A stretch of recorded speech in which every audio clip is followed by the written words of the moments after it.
Abdi. Abdiyyee. Gaafa abdiyyee jettee muuziqaa jettee gaafa bira dhaqxu san akkas hidhatteetiin irraa fuutee cillaanfattee deebitu san eenyutu si erge? Eenyutu si erge? Anas si ergate. Adda sirra dhuftanii miskiinaa gargaara. Miskiinaa akkasirraa ta'a. Wallaahi warri kushiinaa madaan keessa hojjetan doolchee tana baastanii gargaarina. Doolchee tana baastanii. Gaafa duraan hidhattee qabbaneeffattu yaa haadheetiyya qabbaneeffadhe kootu waliin qabbaneeffannaa siin jettee siin hin jenne jechuudha.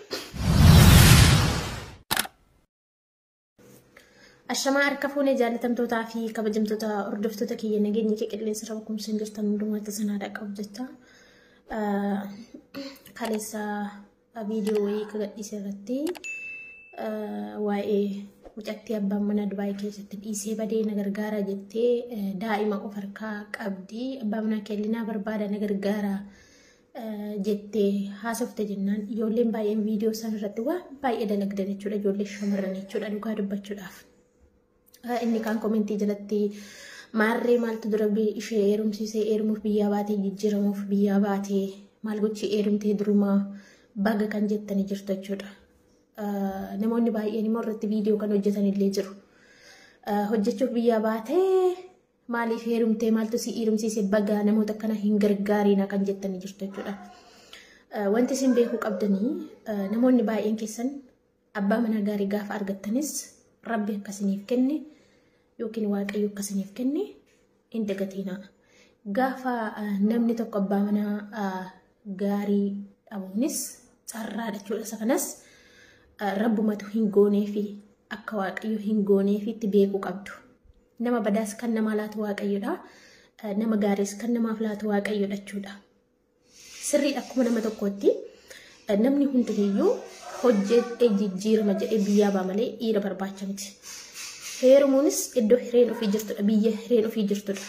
Biyya namaa keessattis yoo heerumte hireema keetu achidha jechuudha. Mi'aan makee bishaan keetu bakkuma Rabbi ganama see qoode sanidha. Biyya keessattis yoo heerumte iddooma hireen kee jirtudha. Kan biyya Arabaati galee biyya isaa keessatti heerumee jireenya gaarii jiraatu Rabbumatu hiree isaa achi godheeraa fi malee biyya namaa keessattis namni gaafa heerumu nadhiisaa kun narra gahaa abbaan manaa daa'ima narraa godhatee natti gatee badaa nadhiisa jedhee namni heerumu tokkoyyuu hin jiru. Akkuma ala namaatti karoora godhattee isheenis karooraatiin jechuudha. Heerumtee akkuma namaatti abbaa manaa godhattee abbaa manaa gaarii godhatteetu taa'uudhaaf heerumte malee akkasitti nagatee bada jetteetu jechuudha. Namoonni akkas dubbatan saayikiloo nama miidhu barbaadu. Saayikiloo nama hin miidhina. Yoo dandeesse bira dhaabbadhuutii gargaari. Abbaa manaa ishillee barbaadiif. Hin dandeessu taanaan gargaaruullee hin barbaaddu taanaan hin gargaarin dhiisin arrabsiin. Maal gochi nama arrabsaati koddu bara dhaban. Safuudha jedhi wanta sirra ga'u hin beektu bor carraan kun sirra ga'uu danda'a jechuudha. Carraan irra obboleetti kana mudate borummoo si ta'uu danda'a. Sigalee isa kanaafiyyuu wanti ati beekuu qabdu yookiin wanti ati baruu qabdu wanti hundiniyyuu harka Rabbiiti. Waan akkasii narraa qabi jedhi malee baatee nama narrabsi. Baatee nama narrabsi. Heerumnis carraadha. Namoota mana kontiraataa keessa jirtani malee hundi keessan warri bakkee keessa jirtani wal beeknaa jechuudha. Hojii keessan hundumaa jechuudha. Namoonni bakkee keessa jirtani heerumte jennaan carraa argatte jennaan heerumi carraa keetti fayyadami. Wanta obboleetti kun mudate nama mudatan jedhiin namni hundi gaarii miti namni hundis badaa miti jechuudha. Nama gaarii argachuu dandeessa. Nama gaarii shi nama badaas kan namaaf kennu akkuma jedhe Rabbidha waan ta'eef waan akkasirraa of qusadhaa ijoolleen deemtanii nama arrabsanii jechuudha. Amma silaa ishiinoo takkaa heerumte daa'imallee takkaa godhatte amma maal akka gootuufi silaa maal gochii heerumte ree maa akkana hin taane ree maa sana goone ree jettaniini sil. Amma maal gochuu arrabsitanii yoo dandeette gargaariin dandeessu taanaan afaan kee qabadhuutii taa'ii bakka. Waan dandeettuun bira dhaabbadhu. Erga ta'ee maal akka godhamuufi dhaggeeffattu ijoollee shamarran jechuudha. Warra biyya keessatti galtanii heerumuuf karoora qabdanis birrii kee hojjetatte akka namaatti birrii qabattee hin galta. Namni hundiniyyuu gaafa biyyaa bahu namni umrii 20 ol malee 20 gadi namni biyyaa bahu hin jiru kun beekamaadha. Wal sobuun hin danda'amu. Biyya namaa keessa yookiin waggaa 10 hojjetta yookiin waggaa 20 hojjetta.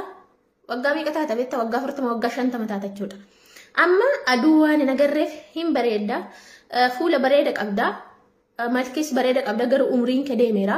Gaafa biyyatti galte immoo gabbaatee hin hojjetta.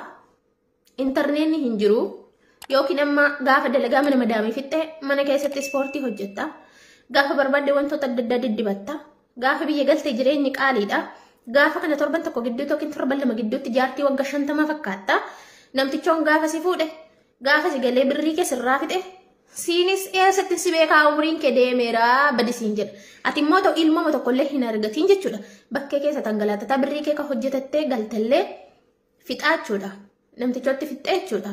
Biyya keessa galtee olii gadatu tan karaattattu ala tokko malee haftaa jechuudha. Kanas hin dagatiin. Warra shamarra kamiifan jedhe beektu warra shamarran otoo biyyatti heerumtee maa kanan taanee kan jettu jechuudha. Si galee biyya keessattiyyuu ganamuma waaqayyo siif hin goone taanaan si fuudhee si dhiisee nama deemee ilmoo sirraa godhate. Maaliif jennaan rabbumatu si hin goone waan ta'eef. Jaalalli hireedha. Sinii gala jaalalli hireedha abbaan manaa gaarii argachuunis hireedha waan ta'eef waaqayyo namaaf kenna rabbuma namaaf kenna waan ta'eef afaan keessan adabaddaa ta'a wanta sinurra gahu hin beektan. Sinu gaafa biyya galtan haadha kee biratti abbaa kee biratti yoo si fuudhe haadha kee sodaatee abbaa kee sodaateetu seeraatiin si horatee si faana jiraata. Kaayyoon isaa si dhiisu mataanaan hinuma si dhiisa. Biyya namaa keessattiyyuu hanaadha malee kan abbaa malee hammaalummaa haadha kee abbaa kee hin beekne kan seeraan fuudhee daa'imallee irraa godhatee seeraatiin kan jiraachisaa jiru kan horataa jiru nama baay'ee jira nu nama baay'een beeka argaan jira waan ta'eef kan seeraan nama jiraachisu jechuudha. Sinii gala biyya keessatti heerumteef si faana jiraata miti. Kanaafiyyuu carraa bakki biyya biraa keessatti biyya alaa keessatti biyya arabaa keessatti heerumu carraa argate taanaan heerumii dhugaa rabbii umurii kee fixiin. Hojjetattee gaafa galte birrii duwwaan abbaa manaa siif hin ta'u birrii duwwaan ala siif hin ta'u. Argatte jennaan heerumiiti jira aduun hundi tokkomti. Dhugaa sitti maan. Kan ammoo gaafa shamarran rakkattee asirra baatee immoo na gargaaraa kanante jettee immoo barbaadde bukkee dhaabbachuun dandeessu taanaan immoo dhiisi. Gargaarta mallaqa qabdaa gargaara. Mallaqa qabdu yaadaan gargaara. Kanarraa kana keessaa kiloo nama miidhiinaa jechuudha baatanii asirra. Maa akkasiin taanaree maa sanin taanaree erga ta'ee maal akka gootuuf amma dudduuba deebisteetu wanta san deebistiire maal akka gootuuf. Hojjetachaa jirtan ta'e hojjetadhu baqqaa. Namni hundi tokkomti akkuma malkiin keenya gargarii yaadni keenyas gargaridha. Kanaafiyyuu shamarran hundi maaliif akka koo ta'uu diddee jettanii iyyaadina nama sin arrabsiina yoo barbaaddan qarqaaruun barbaaddu taanaan afaan kee dabadhu koomentii jala deemte sin barreessi viidiyoo badaa sirratti hin hojjetiin wanti kun hojii rabbiidha waan ta'eefi wanta ko ishiin amma deessetti mucaashillee ilma guddifatti dhala ishee hin gattu jechuudha. Kanaafiyyuu afaan keessan qabadhaa nama narrabsiina. Nama narrabsiina gonkumaa waan akkasii akkan hojjenne jechuudha dhugaa dubbachuudhaaf. Wanta akkasii nama arrabsuun erga namni tokko waan san keessa galee akka rakkina san keessaa ba'u yoo barbaadde jajjabeessuu yoo barbaadde qarqaaru malee deemtee maa akkasin taaniree maa kan hin gooniree maaliyyoo dharee jettanii saayikiloo nama hin miidhiina. Dandeettu gargaarii dadhabdu dhiisi. Safuudha jedhi borga nama wanti ishii mudate kun si mudachuu danda'a ijoollee dubaraadha. Ijoollee dubaraadha waan ta'eef yeroo dubbattan ilaaladha. Yeroo hojjettan ilaaladha. Biyya arabaa keessattis heerumuun hireedha. Tarii ishiinis kan heerumte dura na fayyada jetteetu shamarran hundinuu hinuma gowwoomfamti shamarran hinuma dagatte jechuudha. Namni hin dogongorre waaqayyo malee hin jiru. Kan hin dogongorre waaqayyo malee hin jiru namni namadha hin dogongora. Sinigalee namni nama waan ta'eef hin dogongorre. Kan hin dogongorre rabbi malee waaqayyo malee hin jiru waan ta'eedhaaf maaliif akkasiin goonaree maal jakkastaa taree hin jeeina safuudha jedhaati. Yoo barbaaddan qarqaaruun barbaaddan taanaan immoo isaan arrabsiina.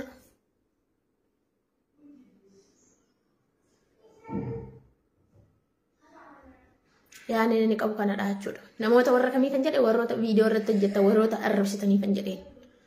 Yoo barbaadde gargaartu taananii sabboon mana arrabsiin dhugaa rabbii. Arrabni keessan anemma hani narraa dubbadheeyyuu hannamtichi hoggatee badees miti. Haan rakkina ishees miti. Hawarra ishii arrabsuudha naati qabna aarsa warra ishii arrabsuudha. Maaliif arrabsitu maali? Namni dogongorre jira. Meeqa keessattu biyya keessatti otoo barattanii bakkee keessatti dahee maatii keessanitti kennee dhufe. Meeqa keessattu immoo heerumee isinii ta'uu dide jennaan ilma fudhattanii kan hiike meeqatu jira. Maaliif arrabsitu? Nama nagaa maaltu jira?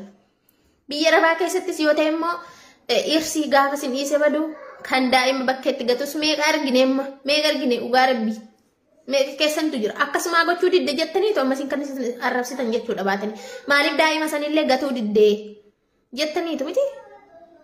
Ajaa'ibuma kan keessa dhugaa waaqayyo. Silaa miidiyaan kun akkaataa namni itti jiraatullee ima beektani warri miidiyaa kanarra waan namni nyaata bulullee ima beektani. Waa irsaafniitillee ima beektani. Waa wallaaltan hin qabdan. Gaafa namni gargaara isiniin jedhe maa akkasin goonaree maa isin goonaree jettan arraba keessan dheereffattanii. Meeqa keessantu mana ijaaree abbaan mana keessan sin kaadee dubartii biraa mana keessanitti fidee galchee jira. Wal beekna dhugaa waaqayyoo ijoolleen shamarranii meeqa keessan jechuudha. Nama nagaa fakkaatanii jala deemtanii komentii jalatti nama arrabsitu jechuudha barreessitanii. Akeekkachiisa godhadhaa arraba keessan dhugaa isinitti hima. Wanti isin amma dubbattan hundi tokko tokkoonsa isin irratti hin ta'a jechuudha. Wanti isin bagamaa akkan taanirra kan taanirrattan hin dagatiina. Gaafa heerumtan abbaan manaa akkasii isin mudachuu danda'a. Dhugaan isinitti himaani. Kanaafuu arraba keessan akeekkadhaa. Yaada biraan hanga walitti deebinutti nagaan naaf turaa.